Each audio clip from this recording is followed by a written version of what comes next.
unto you, without being diverted to anyone else. without being diverted to anyone else. Purport by His Divine Grace Srila Prabhupada. Perfection of pure devotional service is attained when all attention is diverted towards the transcendental loving service of the Lord. To cut off the tie of all other affections does not mean complete negation of the finer elements like affection for someone else. This is not possible.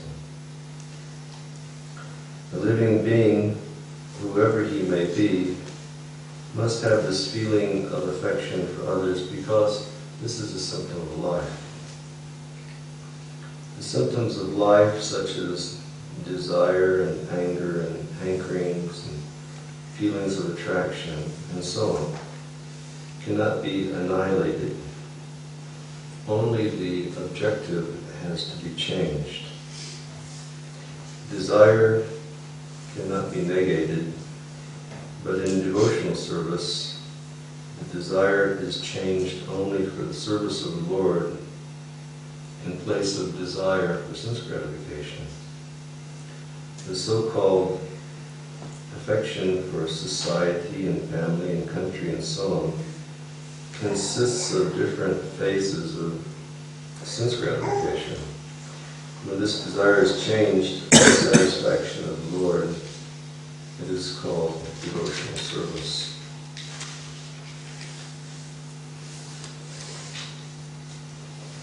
In the Bhagavad Gita, we can see that Arjuna desired not to fight with his brothers and relations, just to satisfy his own personal desires.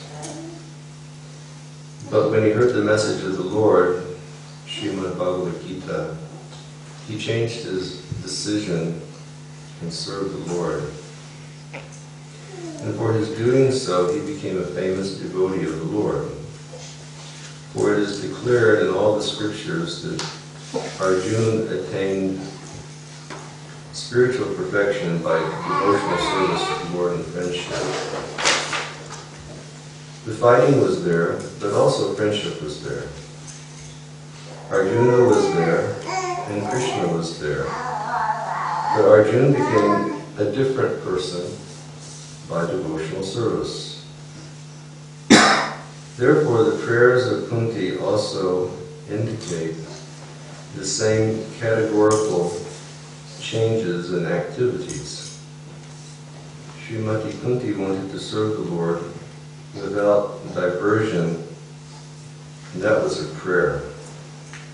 This unalloyed devotion is the ultimate goal of life. Our attention is usually diverted in the service of something which is ungodly and not in the program of the Lord. When the program is changed into the service of the Lord, that is to say, when the senses are purified in relation to the service of the Lord, it is called pure unalloyed devotional service. Srimati Kunti Devi wanted that perfection and prayed for it from the Lord. Her affection for the Pandavas and the Vrishnis is not out of the range of devotional service because the service of the Lord and the service of the devotees are identical. Sometimes service to the devotee is more valuable than service to the Lord. But here, the affection of Kunti Devi for the Pandavas and Vrishnis was due to family relation. This tie of affection in terms of material relation is the relation of Maya, because the relations of the body or the mind are due to the influence of the external energy. Relations of the soul, established in relation with the Supreme Soul, are factual relations. When Kunti Devi wanted to cut off the family relationship, she meant to cut off the relationship with the skin.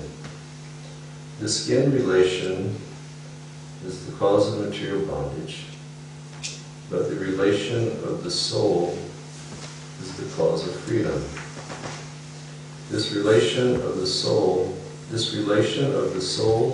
to the soul can be established by the via medium of relationship with the Supreme Soul.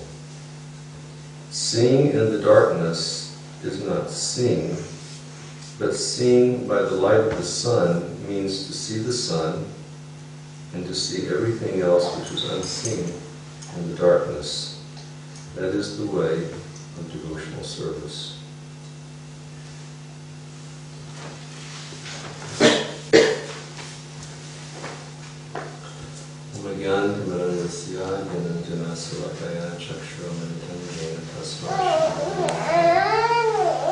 Om Vishnu Padaya Krishna Prasthaya Vijale Srimate Bhaktivedanta Swami Nityanamane Namaste Saraswati Deve Gauravani Acharane Nirvasi Shaswini Vadipasti Jaya Shri Krishna Chaitanya Prabhu Nityananda Shri Advaita Shri Sadguru Bhaktivinoda Hare Krishna Krishna Krishna Hare Hare Hare Rama Rama Rama Hare Hare. Nanda Lila Maya Vigrahaya Vimadhudaya Chadishamudaya Tasmai Maha Prema Rasapradaya Chaitanya Chandraya Namo Namaste.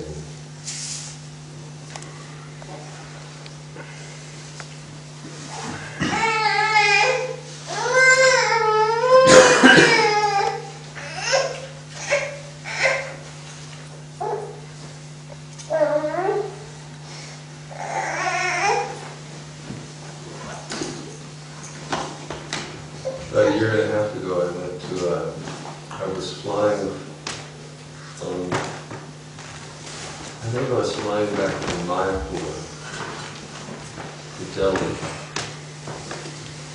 And on all of the national carriers, when you fly, they always have the daily news, the midday news, the morning news, this news, that news. So I took the Indian newspaper and I started looking through it. And then I saw that there was going to be that evening in Delhi, there was going to be a classical music and dance performance at the Indian Institute of Technology. It's a very prestigious school, the most prestigious school in India. And it was free. And my disciple Vrindavan Bihari was meeting me in Delhi, and I had a lady disciple in Delhi from Kazakhstan, and she was studying Kathak dance in Delhi, and the master who was going to be performing that evening in this program, he was the master of all the masters of Kathak dance in India. His name is Govinda Maharaja. So as soon as the plane landed, I took my phone and I phoned this lady disciple, Banu Nandini. And I said, Banu, I said, Vrindavan Bihari and I are going to pick you up and we're going to go to this program together. And she said, very good. So we went there, and there were two artists. The first artist was a classical music artist. His name is Shiv Kumar Sharma, and he plays an instrument called a santur, which is this thing that has metal strings on it, and he hits it with little copper hammers, and it's a very beautiful thing. And when we walked into the auditorium was packed. And what they were doing is they were just taking people and they were telling them to go sit on the stage next to the performer. So one of the students from the university said, Swamiji, please, you just go sit next to Shiv Kumar Sharma. So I went and I sat there, you know. It was very, very nice, you know, very relaxed and sort of intimate type atmosphere. And Shiv Kumar Sharma came, and he's a real master of his instrument. And he greeted the audience, and he said it was very nice that IIT was holding these cultural festivals so that the young people would come and participate and they would remain connected to India's culture. Because India's basically they've lost the script. India's quite lost now. Even in the pages of the Bhagavatam, Srila Prabhupada wrote way back 40 years ago, 45 years ago, the culture of India is lost, what to speak of now. So Shiv Kumar was giving his introduction, and then one child started crying in the back of the